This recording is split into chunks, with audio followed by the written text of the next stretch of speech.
For Crema Media's Polity, I'm Sane Dlamini. UDM leader Bantu Holomisa joins me to discuss his biography written by Eric Naki titled The Game Changer. So how did you feel when you heard that Eric Naki wanted to write a book about your life? Well, first of all, I intended to write a book some years back, but when I saw the statement from SARS for my wife's work, because she's a writer as well for primary schools, and then when we were told that we need to pay the tax for the books she has written and so on, I said, no ways, I will never do this. But the pressure came from a number of people who said, you owe us an explanation on how did you turn around Transkei to be a home for liberation movement, whereas other homelands were busy maiming and killing people. And finally, Mr. Zibi, Songezo Zibi, when he was editor of Business Day, he says, man, my brother who was an MK member and my elder brother as well, they said you played a meaningful role. Why don't you document these achievements? Finally, I said, yeah, are you ready to write a book? And then we approached Macmillan, and we had two people. But eventually when the name of Eric Naki emerged, and then I said, it's better that we use him because he knew the terrain of Eastern Cape and Transkei, and he was a journalist at that time. Briefly tell us how you grew up in the former Transkei. Briefly, born in 1955 in a village called Mangam at Mkanduli district, magisterial district. Passed my lower primary at Upper Ngungu school, junior secondary school rather. And during that time I was also a head boy looking after the cattle at home. And also on Sundays, I would make sure that I attend church. I was an altar boy or a server.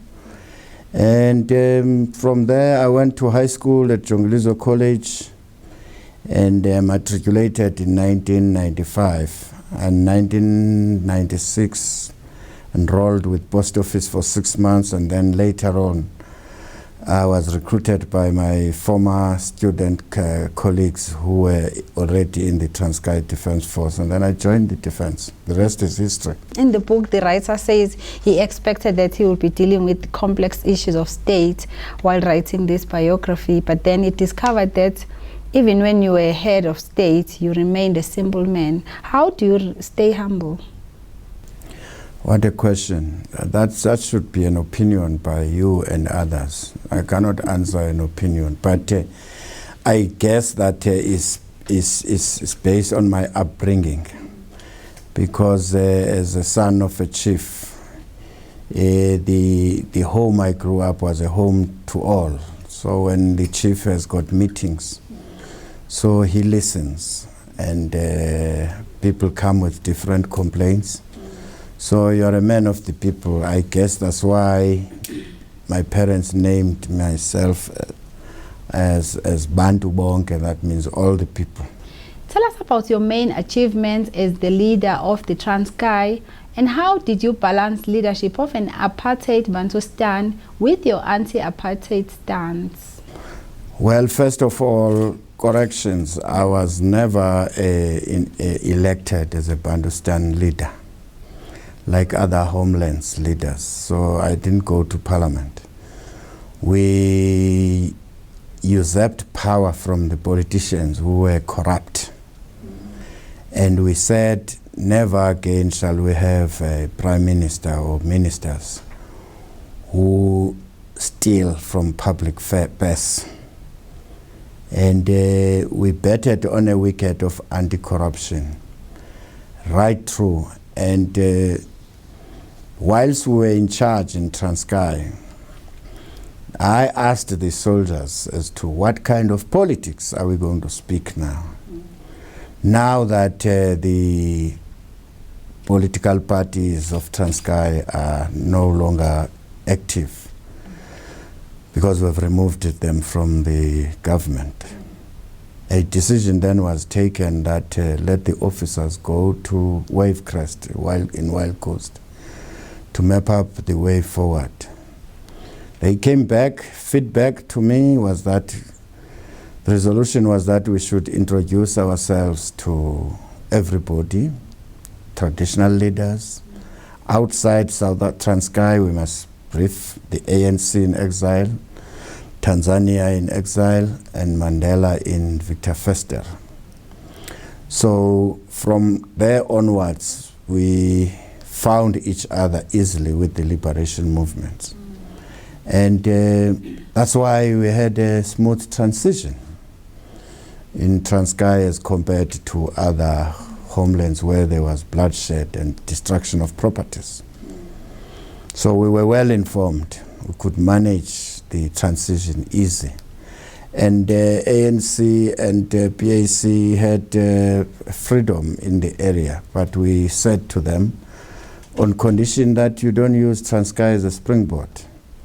But that relationship culminated in us as Transkei government, ended up training the members of Mkondo Wesizwe, both in Transkei and in Uganda.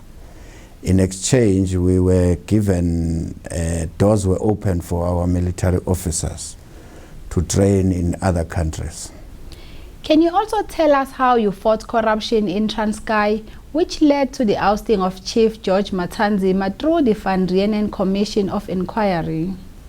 The Van Reenen Commission was established in 1986. And at that stage, we were still in the barracks. But when the reports were coming out from the commission that Chief George Matanzima was heavily implicated, 3 or 4 officers, myself, Titi Matanzima, General Mkwebe, and Colonel Duli, we resolved to go and meet Chief George Matanzima and say, according to our own assessment on the ground and intelligence report and feedback, is that people are not happy that you as a Prime Minister, you are implicated in this. Why don't you hammer your exit strategy with your colleagues in your party? And then Chief George thanked us. He said, we said to him, you need to possibly step down and let your party, because now there is an anxiety among Transkeians on what is being said by about their Prime Minister. Then Chief George told us that he's going to go and brief Pretoria, that he's going to step down. We said, no, that's just not our baby, that's your baby. So, but he never came back, so we started to press panic buttons. What if Chief George is gone there to ask the Pretoria to intervene, or he has interpreted what we were suggesting wrongly?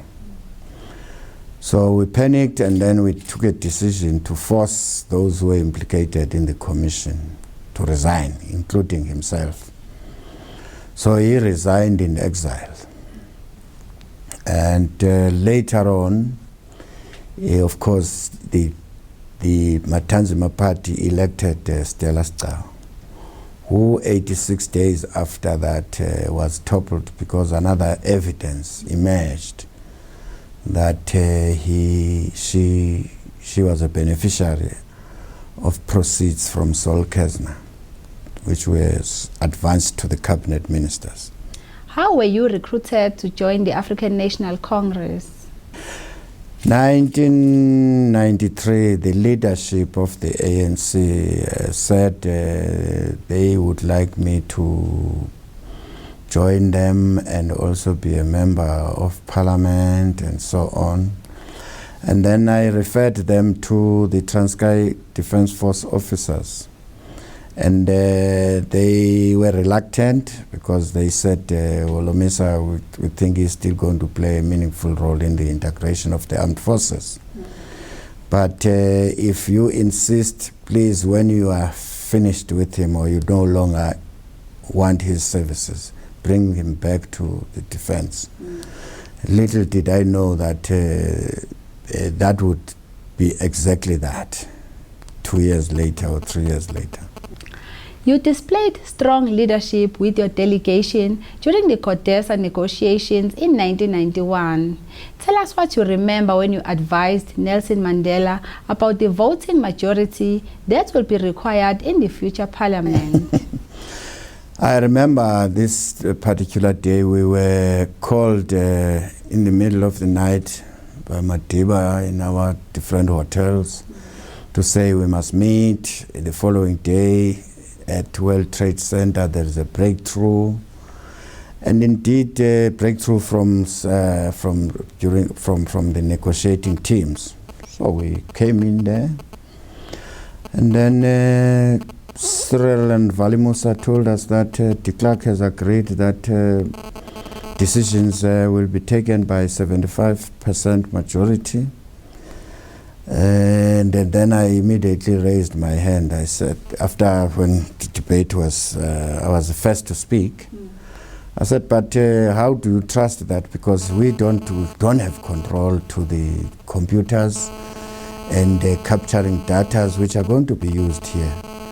So are you sure that we are going to win elections in that number?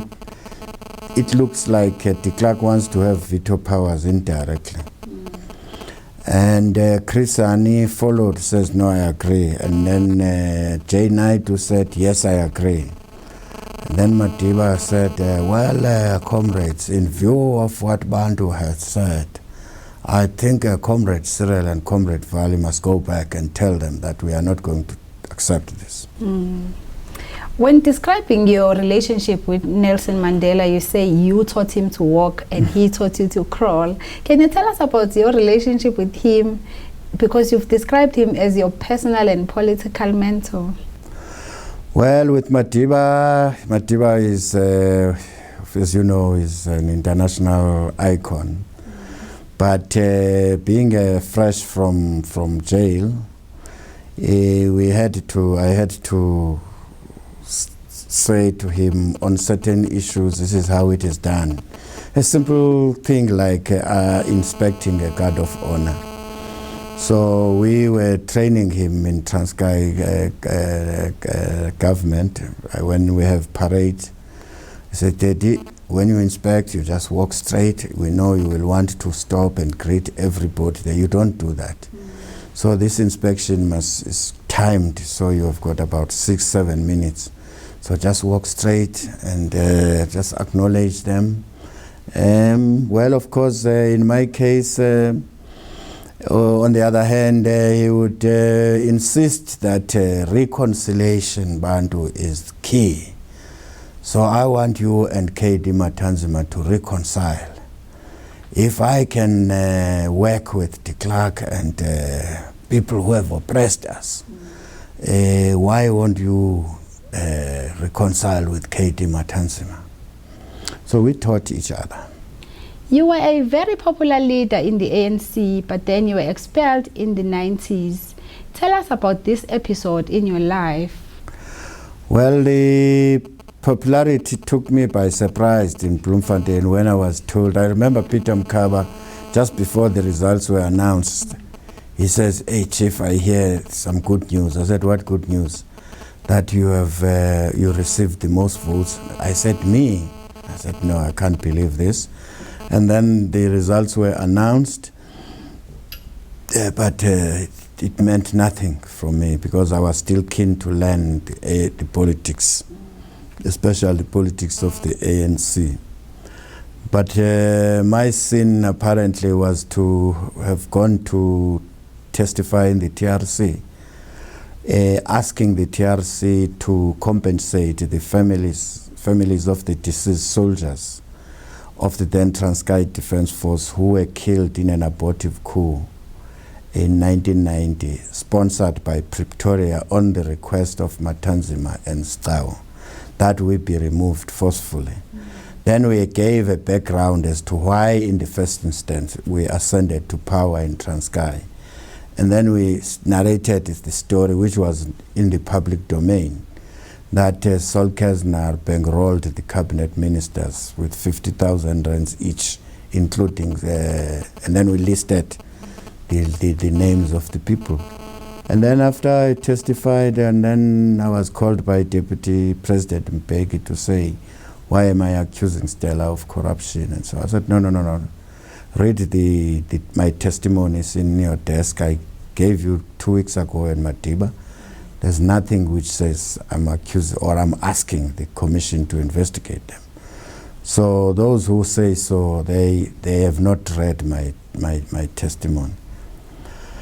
And then after that, I heard in the same evening Kada Asmal saying, I'm going to be expelled and this and that, I'm going to appear on DC, how can I accuse a fellow cabinet minister?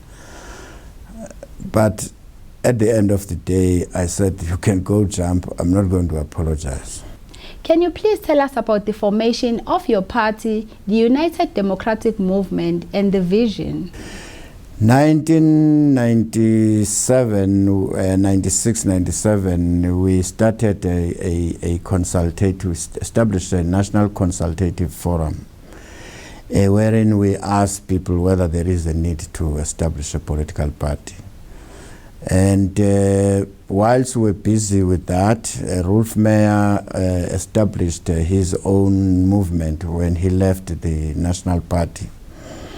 Later on, we found that, no man, why can't we have coffee and compare notes? We found that we are speaking more or less the same language in terms of having a new political party which would be focusing on implementing the vision of the country, which is contained in the Constitution. And our policies and our founding document meant that we will take some of the paragraphs in our constitution of the country, but underpinned by a need to improve the quality of life for all South Africans. Hence, the policy documents of the UDM were calling for the government to do more, because we felt that that was the challenge of a new South Africa based on the backlogs and imbalances of the past, which are still haunting us even today. Your party is always in the forefront in the fight against corruption. Do you think we are winning in the fight against corruption in our country? I'm happy that I was expelled in the ANC by mere mentioning the word corruption. Today, even the main suspect within that organization is parading and masquerading as a champion of fighting corruption. The ANC itself, their leaders now are talking about fighting corruption because corruption has engulfed them. Corruption is eating like a cancerous tumor in the body politic of the ANC. So I'm optimistic that as we move far away from one-party dominance to a government of national unity or coalitions, we will eventually succeed because the checks and balances within that system would have improved tremendously. And lastly, you strongly believe that a new convention is needed now more than ever because of the new challenges we are facing in South Africa. Why do you think that calling President Jacob Zuma to step down is not enough? The situation here at home, we can blame Zuma, but not all the problems we have can be pinned to him. We have to review the road we have traveled since 1994, starting from the agreements we signed with the old apartheid government and towards the some of the clauses we signed there have not locked outside the entire majority citizens of the country. Why in this day and age we are still talking about the need for people to have title deeds or have land ownership? So we will have to scan that period from 94 up to 90 up to date, identify any inherent defects and come up with a solution. But this thing needs a collective, because the public of South Africa has lost trust in politicians, especially what Zuma and ANC has done, where the ANC decided to put the interest of their party ahead of the country, to such an extent of protecting one individual, even if there's a glaring evidence. So the National Convention, therefore, is long overdue to look into our economic performance. Why have we been producing economic policies which produce jobless growth or encourage jobless growth? Why the people are still locked outside the economic mainstream, the majority citizens? And of course, what kind of pillars do we want to see in our education? Pillars which would not depend to any political party which wins power or lose power. Because currently what you see, another minister comes as a minister of education. He or she comes with his or her own syllabus. Then another one, when that one is removed, he comes, no, we can't. We need to sit down and identify those pillars so that in future, whether it's DA or UTM or EFF, they cannot willy-nilly change the syllabus without consultation. I mean, you know about the countries like Lesotho, Zimbabwe, the O-levels, and Britain. Those are tried and tested policies. Those are pillars of their education. What pillars of education system can you tell me about South Africa? And now speaking to the author, Eric Naki. So Eric, who should be reading this book? I would say that it is someone who is interested in contemporary politics of South Africa, because General Bantu Holomisa is someone who is active in politics of South Africa today, and somebody who is interested to know about the role that was played by the homeland leaders of that time. They seem to have played different roles. Bantu Holomisa was different to other homeland leaders at that time. And how long did it take for you to finish this book? It lasted exactly 2 years. I started in August 2015. I finished in August 2017. After that, we did some corrections here and there. Otherwise, it was a long 2 years. 2 years of interviews with General Bantu Holomisa. I also went to his village in Mkanduli in the Transkei and spoke to his family, spoke to his extended family, the entire royal family. They were so keen, and they cooperated with me to tell his stories. And then I also dealt with his former colleagues in the military council, and also some of the people who actually taught him at school, like Advocate Dumisa Ntsebeza. He's a man who actually politicized General Bantu Holomisa at school level. You know, to me, the way he is so good now in terms of current affairs is because of the political grooming that he received at school. Yes, every day there, they would do analysis of the news of the day. That is how he dealt with matters. I was even so amazed that at that level, they also even studied Marxism. And they were reading banned books in the Transkei, their homeland. To me, those things were amazing. So as I was writing this book, I was fascinated by these things. You know, it's a fascinating book if you look really at the fact that homelands in South Africa were not meant to be liberation zone or liberated zones. They were meant to be areas where people were oppressed. But Holomisa changed the game, hence the title that I gave the book.